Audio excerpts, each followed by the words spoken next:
a few words in English, so those words are really enough. I come from down under, from far away. Rabbi Groner, senior, Rabbi Yitzchak Groner, he used to say when he came to Australia the first time in Tufton Zion, took him 55 hours.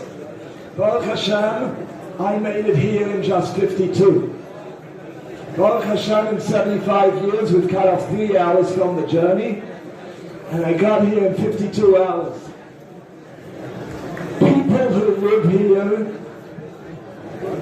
people who are able to visit regularly, maybe just take for granted that this place is called Beis Chayenu.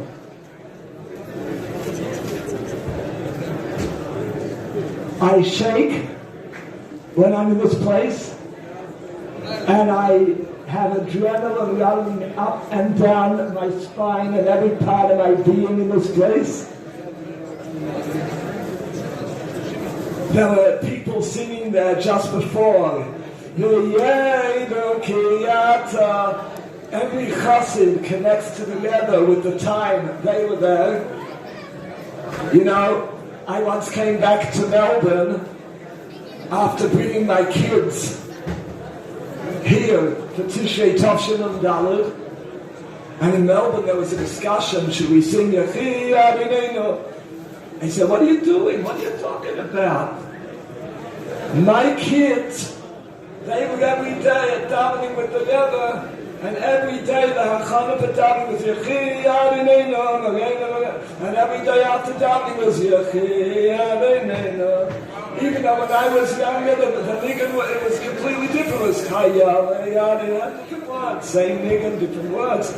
So I said, what do you mean? So when I was here as a bacher, but when I was here in Cairo, the nigun, every day, the Rebbe walked into service every Shabbos, every weekday for Gregor, not before Yudaf Nisan, but from Yudaf Nisan. I was standing there on the bleachers, and I would see the Rebbe walking briskly to his, every place of the Rebbe is his holy place. There's no such thing as this holy place, that whole place. I was here once a few years ago. I was standing there. Somebody came up to me because I'm a nothing, but I have a shaykhus to Bachim in the Yeshiva there in Melbourne, Australia. Said, Rabbi, inspire me. I said, you're standing, he was standing somewhere there, under, I don't know, I'm the king or I'm the Moshiach, I know somewhere down there. I said, you want me to inspire you here? How many times did the Rebbe stand on that spot? When the Rebbe was walking out, the Rebbe was like standing there, you're standing there, you're standing on the same place, on the same floor. You want me to inspire you? You're standing in 770, you need inspiration. The Rebbe stood there, the Rebbe stood there, I should bury myself like the Rebbe walked out. Here, what am I doing here? Get out of there. I used to sing there. I wasn't thinking so much about Hashem. I had Hashem Asaris, and I thought, Rebbeinu Shalom, I prayed to the Almighty, V'yedu ki ata shivta levadecha, ki ata shivta levadecha, el yainaka levaretz. That's what I prayed. Because why should I have the stus to know that there's a 770, there's a Beis Chayenu, there's a Daled Amos, there's a Kavod Elyono, there's an Alfiyama, there's the Rebbe. The whole world should know. The whole world found out. Does the whole world know? If the world doesn't know, there's a problem. And the problem is yours and the problem is mine. The whole world has to know, and the whole world does know, but we have to reflect. People should see the Rebbe by the way we talk, by the way we walk, by the way we connect. You know, when I'm here, as I've said to so many, I'm alive. I live in Australia. I'm on life support. I'm on life support, really. I can't breathe. I don't know about Corona. I could never breathe in Australia. I can only breathe when I'm here. That's the Metzius. Here there's air. Here there's chayas. Here there's, you know. I'm not so clean. My glasses are not cleaned very often. When I was in 770, I cleaned my glasses every day because there was something to see. Always something to see, someone to see. I don't want to go into that.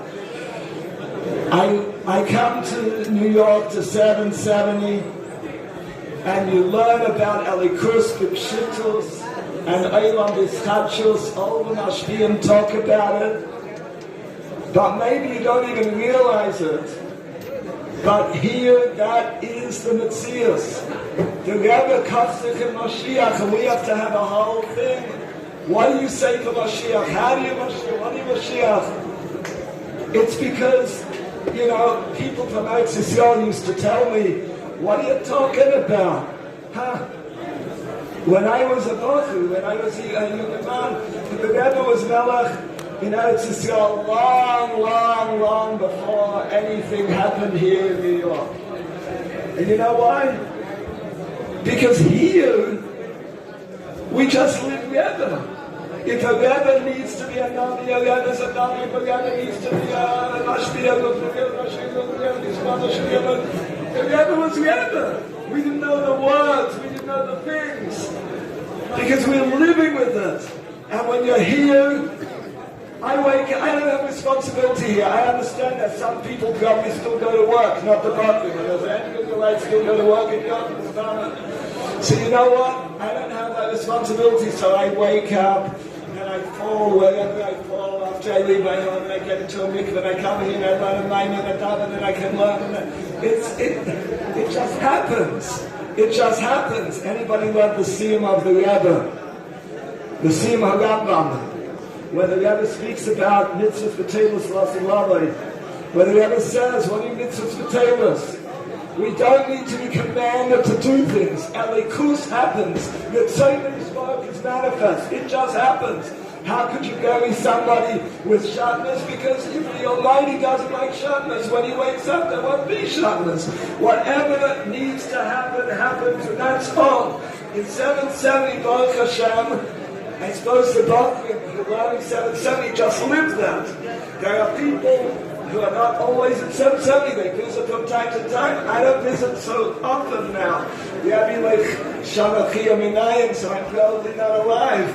But that's a separate issue. I said I was on life support, but here, thank God, the life support has been removed, because here there's life itself, and that's what we have to live with. I want to tell you something. Harav Levi Yitzchak said about the Alter Rebbe, the Tanya, that how did the Alter Rebbe take Azag Greisa Gott and reingelegt in Azag Kleine Birchel? How did the Alter Rebbe take such a big God and put him in such a small book? The Alter Rebbe, through Tanya, mentioned before, the Alter Rebbe's 10 Skuyas. All right, you want me to lighten it up a little bit? All right, I'll put it differently. I was in Melbourne. Melbourne was the lockdown city of planet Earth. We were locked down for hundreds of days. It was also to make a meaning to daven outdoors on Rosh Hashanah Yom Kippur, Rachmana litzlan. It was, I don't want to say, it was a different situation. A lot of time for private hisbonenus. But that's not the point. The point is, there were breaks between lockdowns. And one time, I went with my wife, Soll sein gesund, on a holiday. We went away. We had neighbors who became shluchim in a place you never heard of. You heard of. The Rebbe gave me twice a bottle of mashka and told me to announce where I'm going, what I'm doing. You know, the people in 770, I don't think had a clue. The places, what I'm talking about. So I'm telling you a place you never heard of. You all heard of Byron Bay and Malin Bimby. So I had a next door neighbor So he went over with his wife to start up they're Israelis, and they started a Chabad house over there. Anyway, we promised them we'll come and visit you and help you out over there. So we came, and there were many stories. But one little story. I was davening near a beautiful, beautiful beach. People were surfing, and it was just, I don't know, it was, the Eibusha made a beautiful world. So I was davening, there was a mincha, and there was a human being came up to me. It was not one of the people in the shul. It was a concept in halacha. Maybe there's a Masechta Kiddushin that begins with that. Whatever. The person came up, and when I finished praying, she said, "Rabbi, you're a holy man, you're a holy man." I said, "I'm not a holy man." "But you were praying. Is that what you're doing? You were praying?" I said, "Yes, I'm praying. I'm a Jew. A Jew prays to God 3 times a day. So I'm praying." So she said, "You're a holy man." She was tattooed.